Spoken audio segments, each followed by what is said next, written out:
Mbola fifaliana ho andray ry mpanatrika malala miona aminao amin'ity andro fahaenina izay anarahantsika ny famelabelarana ity. Omalytsika dia niresaka mikasika an'ilay mpifanandrina nandresy dia Jesosy Kristy izay tokony hitan'latsika sy hankinantsika mandrakariva noho ny hery izay ananany amin'ny Andriamanitra azy. Ary androantsika dia anaraka fandarana manokana indray ho an'ny taratasy misokatra ho an'ny fiangonana fito any Azia Minora izay akatsika lesona sy fianarana amin'ity androany ity ato anatin'ny bokin'ny Apokalipsy. Mialohan'ny hidirantsika amin'izany dia hiaraka hivavaka isika. Ray malalo misaotra anao satria ianao hatrany no mandamina ny fotoana rehetra. Ianao no manome anay ny fomba rehetra ahafahanay mba mandre ny teninao, ahafahanay ihany koa mifanatrika mifampahery amin'izao fotoana izao. Koa dia ny teninao feno tokoa Andriamanitra no hirotsaka ao am-ponay sy ao an-tsainay. Tsy ahita afa-tsy ny fahasoavana sy ny fiadanana avy aminao izay, ka izany teny izany ho fitezananay ho amin'ny fiainana mandrakizay. Tao io manokana izao mpiaino sy mpanatrika n'ity famelabelarana ity mba hita fitahiana ary ahazo hery amin'ny alalan'izany famelabelarana izany. Amin'ny anaran'i Jesosy. Amen. Araka ny resahako teo dia taratasy misokatra ho an'ny fiangonana fito ao amin'ny bokin'ny Apokalipsy no resahantsika. Ny Apokalipsy toko voalohany 9:20 sy ny 20 dia misy an'izao teny izao: koa soratsy izay zavatra efa hitanao na izay zavatra ankehitriny na izay zavatra mbola ho avy rahatry izay dia ny zava-miafina ny amin'ny kintana fito. Fantatsika foana fa io teny io dia averimberina matetika.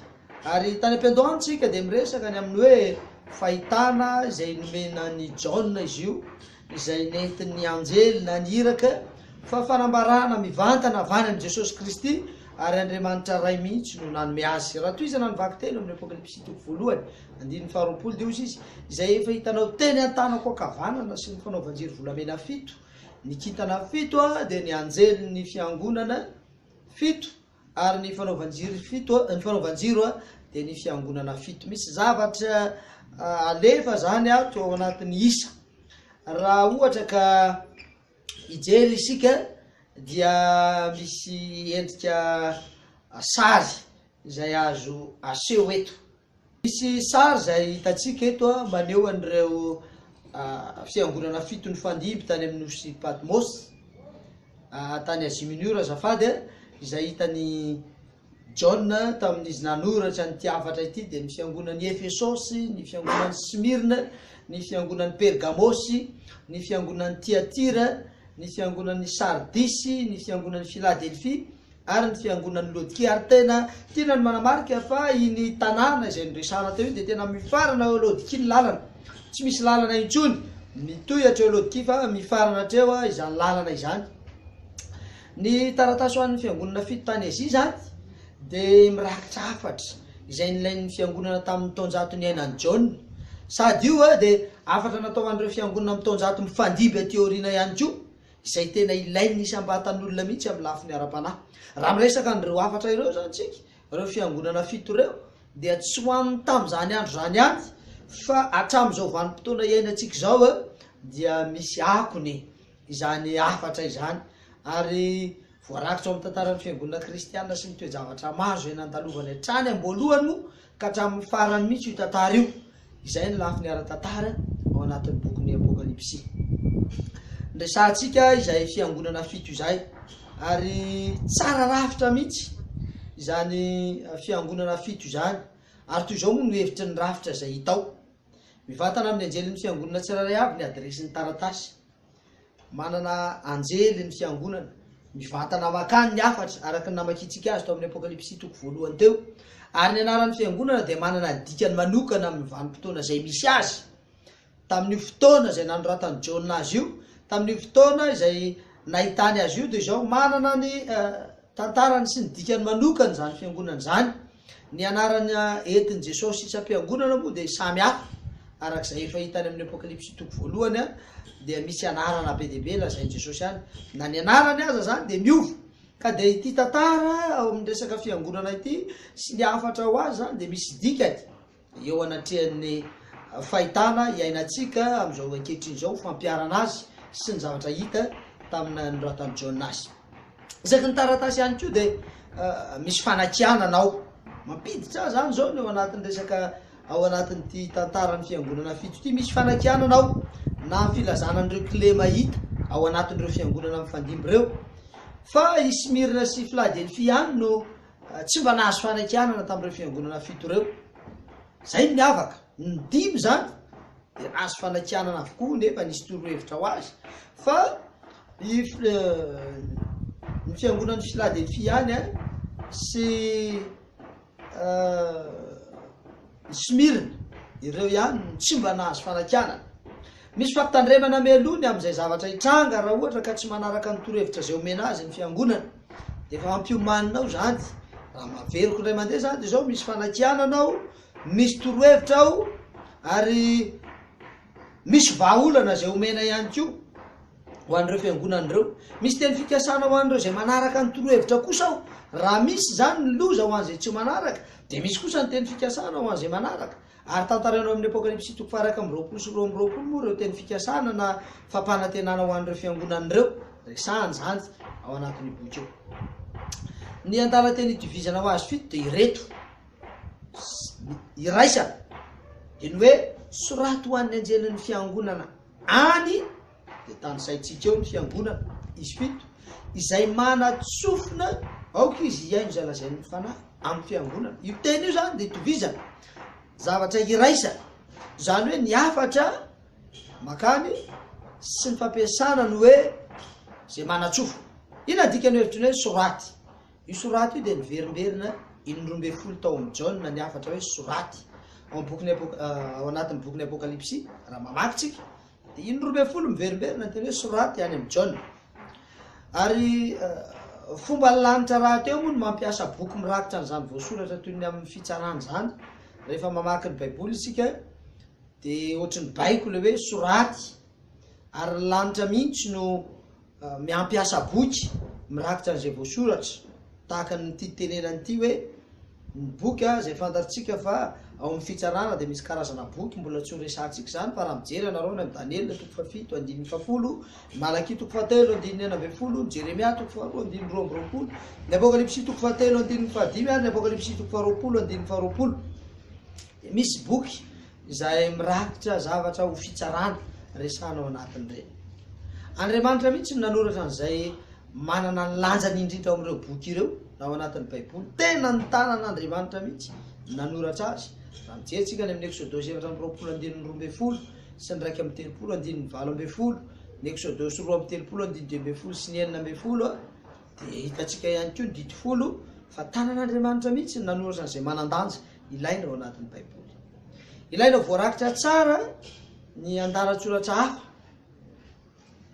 Romana toko 2:14 sy ny Korintiana 1:10 ary ny apokalipsy toko 1:1 sy ny 7 dia voarakitra tsara ny soratra inona ny antony mba tsy hiovaova na ho diso noho ny lovatsofina ny afatra ndraindray manko arakaraky ny fiovan'ny toe-draharaha ny zava-misy ateo reny dia miova fa ny baiboly dia tsy miova tsy hoe tany amin'ny androny any na dia hafa dia miova dia misy fivoarana satria mivoatra ny toe-draharaha fa ny baiboly tsy miova efa simba mantsy ny fitadian'ny olona ka tsy mahatahiry tsara tsony izy ny amin'ny zavatra efa hitany sy reny dia manjary hovany ny zavatra kanefa ny voarakitra ao anatin'ny baiboly sy ny afatra Andriamanitra dia tsy miova fa dia mitoetra maharitra mandrakizay zao no lazain'ny apokalipsy 2:20 sy ny 7 za dia manambara amin'izay rehetra mandreny tenin'ity faminaniana ity raha misy manampy an'ireo Andriamanitra nampy ireo loza voasoratra ato amin'ity boky ity ho azy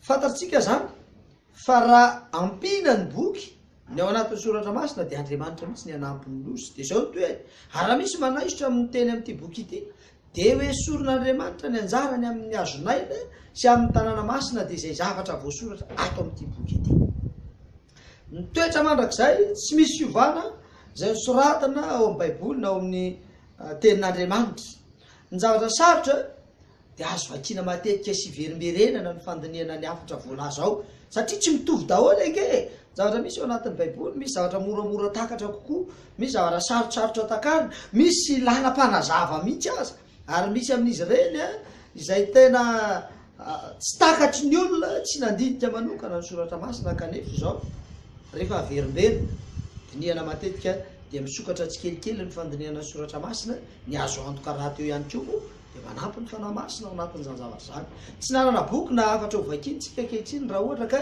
tsy nisy baiko hanoratra nyity boky ity raha tsy nomena baiko ny John mpanoratra sy ireo mpanoratra ny baiboly hafa hanoratra n'izany dia tsy nisy zavatra azotsika ataony amin'ny fanarana an'Andriamanitra.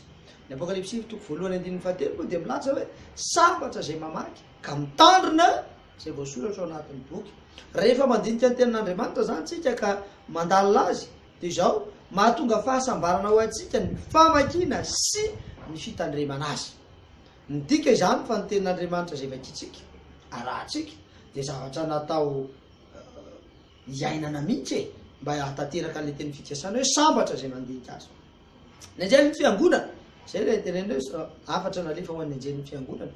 Efa naveritsika teto ny resantsika teto fa tiako mamerina azy ihany hoe ny teny grika hoe nandikana ny teny hoe anjely avy amin'ny teny grika dia hoe angelos, raha dika amin'ny teny hafa izy dia hoe hiraka.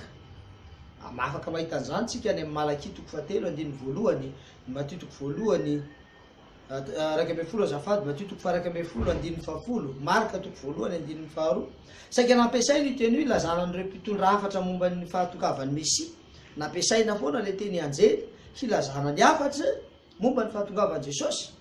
Tany zany nampiasana betsaka ny teny hoe hiraka na ny anjely. Izy io dia mitovy fototeny amin'ny teny hoe filazantsara, mitovy fototeny amin'ny hoe filazantsara, angelion, angely. Zany ny zavatra entin'ny teny grika anazavana azy, angelion sy hoe angely.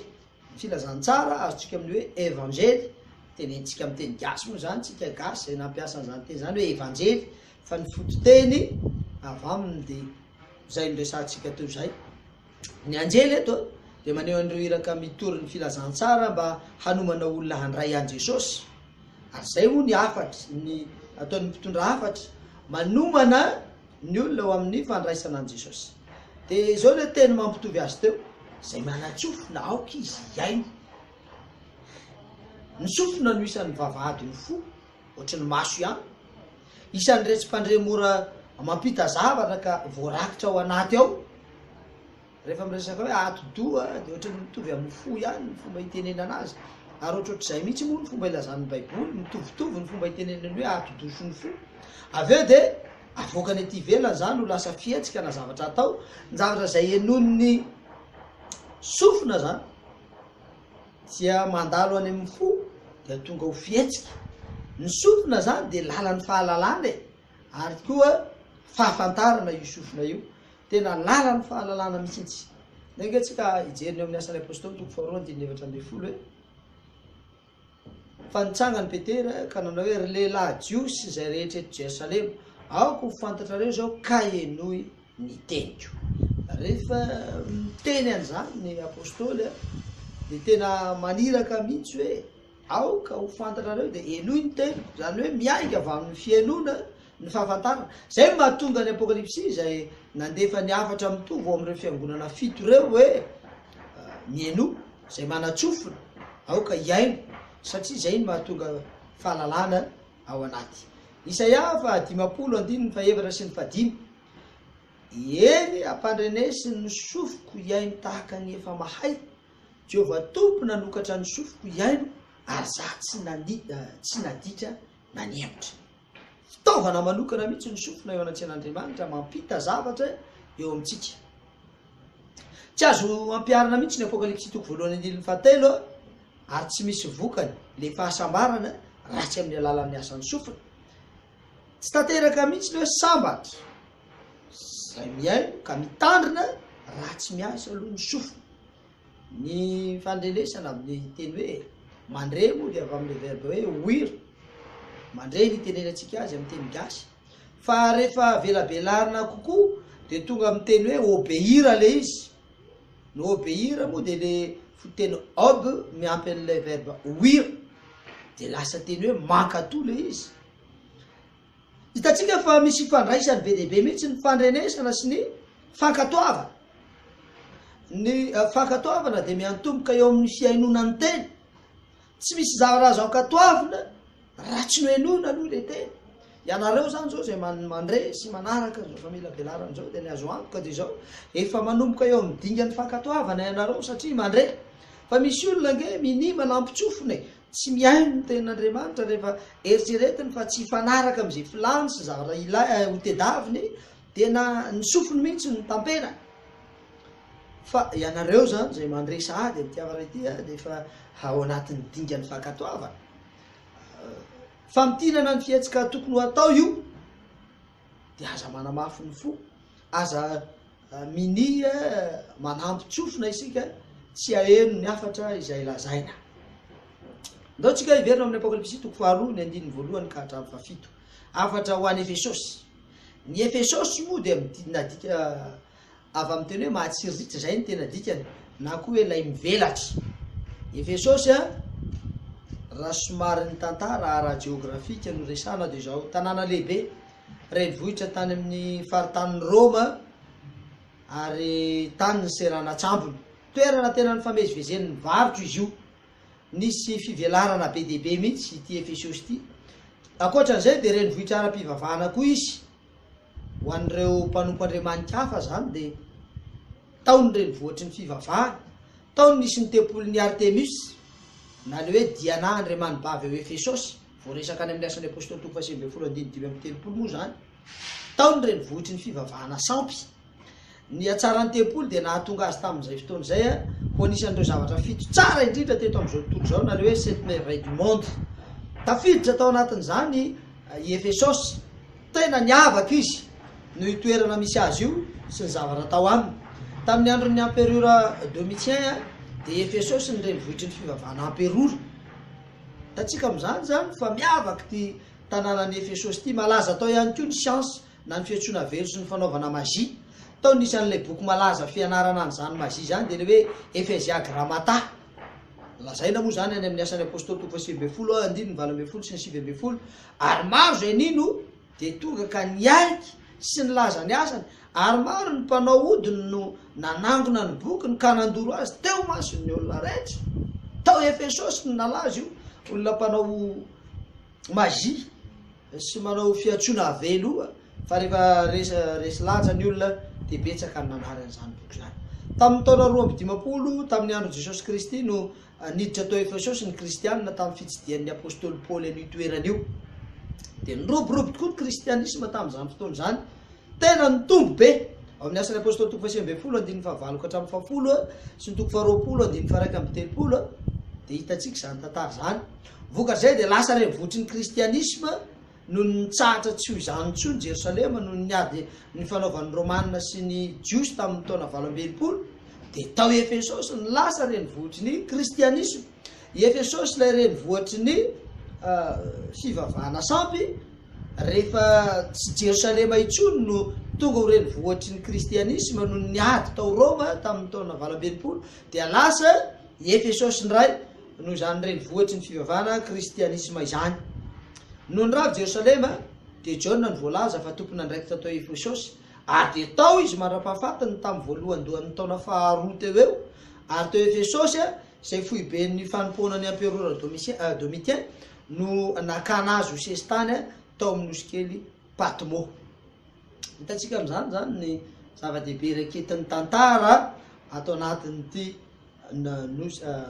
Efesosy ity anisan'ny antony zay ny fidianana ny Efesosy ho voalohany eto moa de satria tena lolarana tamin'ny zavatra rehetra ny fiangonana kristianina tao tena hafa mihitsy ny fiangonana kristianina tao Efesosy rehefa tonga kristianina ny vahoaka zay mpanompo sampy tao tena nyroborobo tena idealy ny kristianina tao ary zay nahatonga azy hoe fiangonana mahatsiriritra tokoa i Efesosy nahatonga ny anarany hoe Efesosy na ny fandrosoana ara-panahy ny zotom-pon'ny olona ny fanatonany olona an'Andriamanitra tao Efesosy niavaka mihitsy ary tena malasa saina no mijery azy ary ohatrany tiana ho averina am'izao vanim-potoana iainantsika zao zany zay na mahatsiriritra ny Efesosy zao no fanehoan'i Jesosy ny tena no an'ity fiangonana ity ao amin'ny apokalipsy toko 2:1 ilay miazona ny kintana fito eny an-tanany akavarana sady mandeha ao fovoan'ny fanaovan-jiro volamena fito manome toky any Efesosy zany Jesosy eto fa hoe eo afovoany de ijoro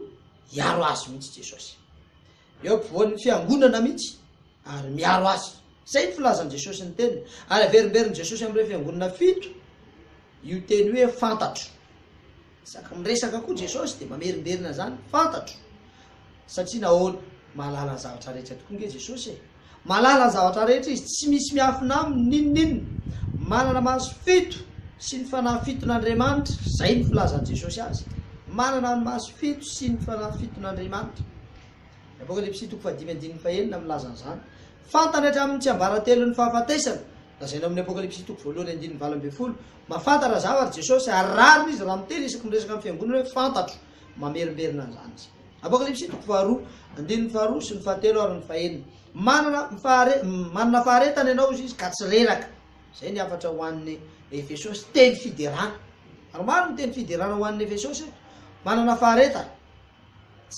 ka tsy reraka alanao ny asan'ny Nikolaita izay halako ihany koa ny mahatedera amin'ny Efesosy zany de ny fahaizany manavaka ny fahamarinana amin'ny fampianaran-diso de nijorona riotra ny fampianaran-diso izy Nikolaita zay ilazana ny fampianarana filozofy manany fieviny manokana sy ny fandiniany manokana fa alany Efesosy zany zay lazain'i Jesosy moa fa alany ihany koa niady mihitsy ange fiangonan'ny Efesosy nanohitra n'izany fampianarana Nikolaita zany le fampianarana grika izay mifototra amin'ny filozofia fahalalany saina fotsiny nisy atoko-pivavahana zay mpaningana toy Nikolaita zay nihevitra ho kristianina kanefa nampirisika ho amin'ny fiainana feny filibana toy ny fijangajangana ny fihinanana ny hanina materin'ny jentilisa amin'ny sampy zany ny fivavahana Nikolaita milaza ho kristianina izy kanefa mifototra amin'ny fahafinaretana tao ihany koa ny fampirisian'ny fampianarana Nikolaita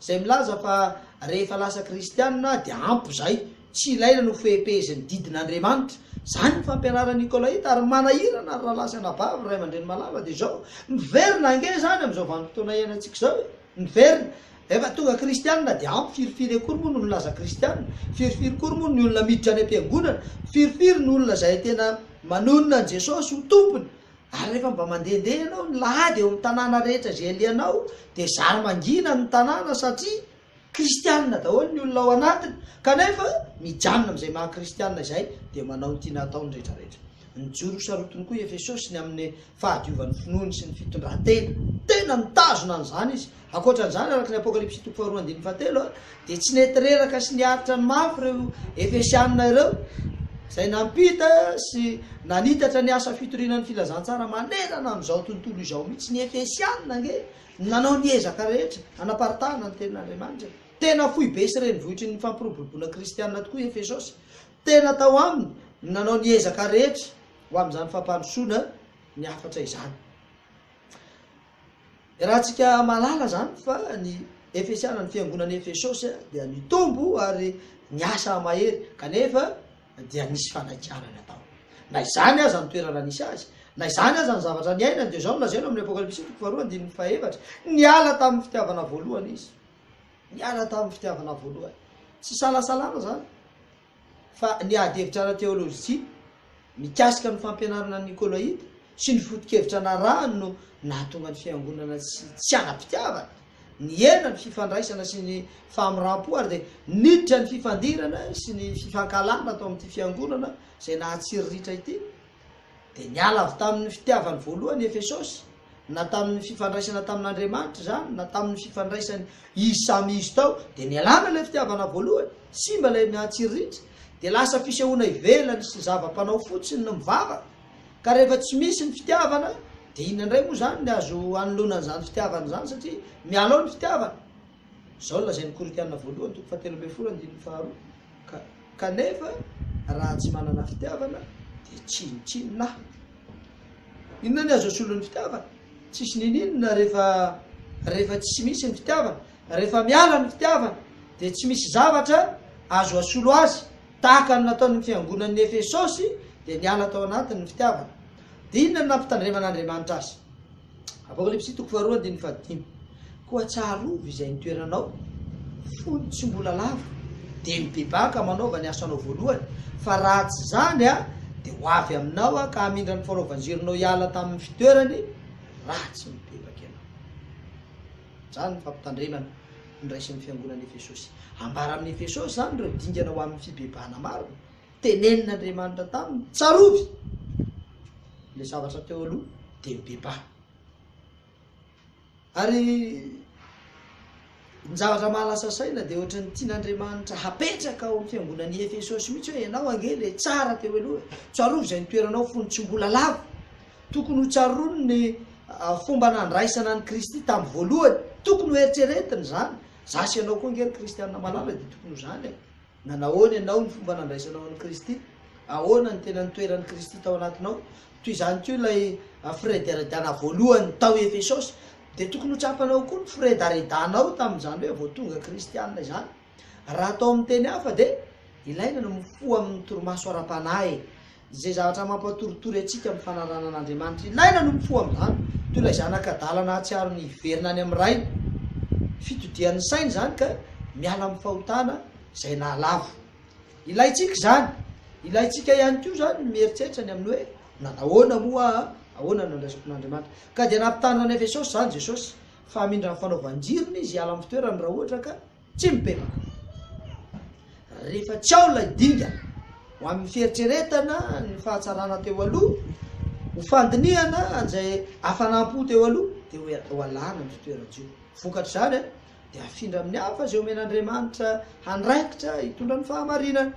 Zany ihany koa tsika rehefa ohatra tsika ka omen'Andriamanitra adidy sy andraikitra amin'ny maha-kristianina tsika, amin'ny mahavoaka an'Andriamanitra tsika, kanefa tsy mahatanteraka zany dia afindra an'Andriamanitra ny fitoeran-tsika. Takan'izany ny firenena Jiosy izay nitolorana ny adidy hitondra ny fahamarinana tamin'ny hafa kanefa tsy nahatoky izy. Any ka dia natolotra ny fiangonana kristianina ny adidy mba hanaparitaka ny fahamarinana. Tombony ho atsika ake zany ny kristianina. Tombony ho aso anao izay manaraka an'izao famelabelarana izao. Nifidy ny firenena Jiosy Andriamanitra hanaparitaka ny fahamarinana. Fa rehefa tsy mijanona tamin'izany, tsy nanaiky an'izany firenena Jiosy, dia nalefa ny kristianina nanao an'izany. Dia misy teny fikasana angeza be nomena ho an'ny Efesosy. Ny Efesosy izay araky ny lazaina teo hoe mahatsiriritra, tena nahafinaritra, niala tamin'ny fitiavana voalohany, nomena lalana indray ho amin'ny fibebahana, nomena fomba ho amin'izany fibebahana zany dia ny fahatsiarovana n'ilay fitiavana voalohany. Dia izao ny Apokalipsy 7:7 izay maharesy dia avelako hihinana ny avy amin'ny hazonaina izay eo amin'ny paradisan'Andriamanitra. Ny olona izay tsy manaiky dia ho afindra ny fitoeran-jirony, fa rehefa maharesy kosa dia hinana ny avy amin'ny hazonaina. Maharesy. Fa maninona ny maharesy? Efa nresantsika tao ilay mpifanandrina resy sy ny mpifanandrina mandresy. Dia izao tsy tsika ny miady, fa anjarantsika no miandany amin'i Jesosy, miandany amin'ny fahamarinana. Zay tsika ny atao hoe mpandresy. Rehefa miandany any amin'i Jesosy isika, tsika malemy ty olona tsinitsinina, tsisy zavatra azotsika atao amin'ny manofo mpanotatsika. Ka raha eritreritra hiady amin'ny alalan'ny tenatsika isika dia zava-pony zany. Fa ny tsy avaran-tenitsika dia izao miandanjy amin'ny mpandresy. Tsara ho tsaroana fa mbola sanady ange ty tany ty e. Mbola sanady ty tany iainantsika ty fa tsy paradisy. Efa nanokatra lalana ho amin'ny fandresena nefa Jesosy, ka na inona toe-javatra atrehantsika dia izao afaka no tonga ho mpandresy isika amin'ny fiandanisika amin'i Jesosy. Resy ny zanak'olombelona tao amin'ny sahedena, marina zany. Very ilay saha tsara tarehy araka ny voasoratra amin'ny Genesisy 2:7. Tena tsy azo laviny zany. Voaroka tao i Adama sy Eva rehefa nanota satria tsy niady fa nanaiky ny tenin'ny Satana fotsiny, tsy nanohitra azy. Kanefa manana teny fikasana isika fa zay mandresy, ny dikan'izany dia izao tsy tapitra ny ady, tsy ny farana ny ady, mbola ao anaty tolona isika, fa tsy isika kosa ny miady, fa miandany amin'i Jesosy isika. Ao amin'ny Genesisy 3:4 dia izao ny teny: eny no roana ny olona ka nampitoerany tany antsinana ny sahedena ny kerobima sy ny lelafo ny sabatra, hiambina ny lalana makany amin'ny hazonaina. Voaroka ny olona. Ary tena lavo tao Edena, noho ny tsy fankatoavana sy ny tsy fanarahana an'Andriamanitra, noho ny tsy fanoherana ny tenin'ny Satana fa fanarahana ambokiny. Dia inona ny vokatry ny fahotana arak'ilay teny teo? Ny zavatra hitantsika izay sady mbola iainantsika hatramin'izao, ny vokatry ny fahotana dia alahelo. Eto amin'ity tany ity dia feno alahelo, fanaintaina, be dia be ny hirihirim-po sy ny hirihirim-po azafady sy ny alahelo, ranomaso, fahadisom-panantenana, fahafatesa. Zany zavatra rehetra zany no vokatry ny faharesena teto amin'ity tany ity. Amin'ny Apokalipsy ihany koa dia voalaza fa haverina ho an'ny mpandresy ilay hazonaina, ilay hazonaina izay nilozana nafenin'Andriamanitra kanefa hiverina ho amin'ny mpandresy apokalipsy 2:22 teny andaniny 2 amin'io nisy azonaina mamovo 12 samy hafa sady mamoy isam-bolana. Hitan'Andriamanitra isan'andro ny dingam-pandresena izay ataonao ka ankalazana an'izany amin'ny farany arakaraky ny tombon'ny fitiavanao an'Andriamanitra sy ny fanatonanao an'Andriamanitra dia zao hitan'Andriamanitra izany dingam-pandresena izany. Vanim-potoana ara-paminaniana ny amin'ny Efesosy. Marihana fa Efesosy dia tratra ny fanakianana tamin'ny nandaozan'ny fitiavany voalohany araka le hitantsika teo, niala tamin'ny fitiavana voalohany izy. Kanefa teo ihany koa ny fideranany ray sy noho izy niaritra tamin'ny fanaovana asa tsara sy ny fisedranan'ireo fampianarana diso dia ekena ihany koa fa niaina kely ny zotim-pony saingy namirapiratra kosa izy tamin'ny finoana sy ny fotom-pianarana. Zay ny vanim-potoana ara-paminaniana. Resy lahatra ny mpandinika maro fa ny zavatra dia hita momba ny Efesosy dia mifanojo indrindra amin'ny vanim-potoana ny fiangonana voalohany tamin'ny andron'ireo apôstôly ka hatramin'ny taona 100. Ny vanim-potoana ny Efesosy zany rehefa tena dinihana dia zao io vanim-potoana io le vanim-potoana ny fiangonana voalohany tonga hatramin'ny taona 100. Io le hoe fiangonana izay nahazo fanatsarana, nahazo laza fa tena mijoro sy mahatoky kanefa niala tamin'ny fitiavana voalohany. Voaresaka io fa tamin'izany io vanim-potoana io dia vanim-potoana ny fiangonana voalohany. Fahadiovan'ny finoana sy ny fampianarana ary ny fampielezana zany dia hita ao amin'ny fiangonana tamin'ny taonjato voalohany. Tao amin'ny fiangonana voalohany io nadio tanteraka ny fiangonana, niady tamin'ny fampianaran-diso izy, nitolona tamin'ny zavatra tsy nety rehetra izy. Tena idealy reny rehetrarehetra eny ka mendrika niverenan'ny fiangonana rehetra amin'izao vanim-potoana zao. Mila miverina tany amin'ny fiangonana voalohany, fiangonana misy atsika, fiangonana mahatsiriritra tokoa Efesosy tamin'izany lafiny zany ary tokony ho fiangonana mahatsiriritra ny fiangonana izay misy atsika. Ho tokony ho fiangonana izay mahateiza ary katsahan'ny olona ny fiangonana misy atsika. Fa ndraindray rehefa mitady sotamanao am-piangonana misy atsika tsony ny olona lasa fiangonan'ny fitadiavam-bola, fiangonan'ny fanavakavahana, fiangonan'ny tsy fantatra intsony, tsy mahatamana fa dia zany hoe efa mba mpivavaka dia mba tsy maintsy mivavaka. Fa inona kosa no niseho tamin'ny taonjato 2 sy ny taonjato 3 ndao arahantsika indray ny tantara ary ho hitantsika zany ao amin'ny fizarantsika manaraka. Fa ny androany dia manentana anao sy mamporisika anao mba hanaraka akaiky ireo tantaran'ny fiangonana ary handray ny afatra ho an'ny fiangonan'ny Efesosy dia zao mibebaha miala amin'ny tsy fahamendrena hiverina amin'ny fitiavana voalohany ka ho fiangonana mahatsiriritra ny fiangonantsika tsiraray aby, ho fiangonana mahatehidera satria fiangonan'ny mpandresy izay hinana ny azonaina dia ny fiangonana ny andany amin'ny Kristy. Ny tompo no hanampy antsika ho amin'izany fandresena miezina izy na sy goavana izany ary ny fanahy ny toetra ao anatintsika ahatonga antsika ho vahoakany izay tena mandray ny teny fikasana dia ny teny fikasana ho an'ny mpandresy izay nampitaina tamin'ny Efesosy. Andao entina mbavaka izany mitateraka amiko sy mitateraka aminao. Rainay izay ny an-danitro misaotra anao noho ny fitiavanao sy ny fitahinao. Mangataka famindram-po sy famelan-keloka ary mangataka ihany koa fanadiovana noho ny tsy rambina tamin'ny lasa izay vitanay.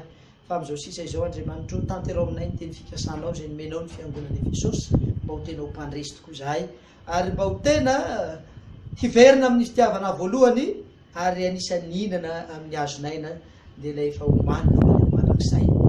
Da io manokana ny vahoakanao izay manaraka an'izany famelabelarana izany mba ho vahoaka izay manana fandresena andresy ny olana ary ho vahoaka izay hanana fifankatiavana sy firaisampo aminay samy zahay ary indrindra aminao ilay Andriamanitra rainay. Amin'ny anaran'i Jesosy nanona mivavaka. Amen.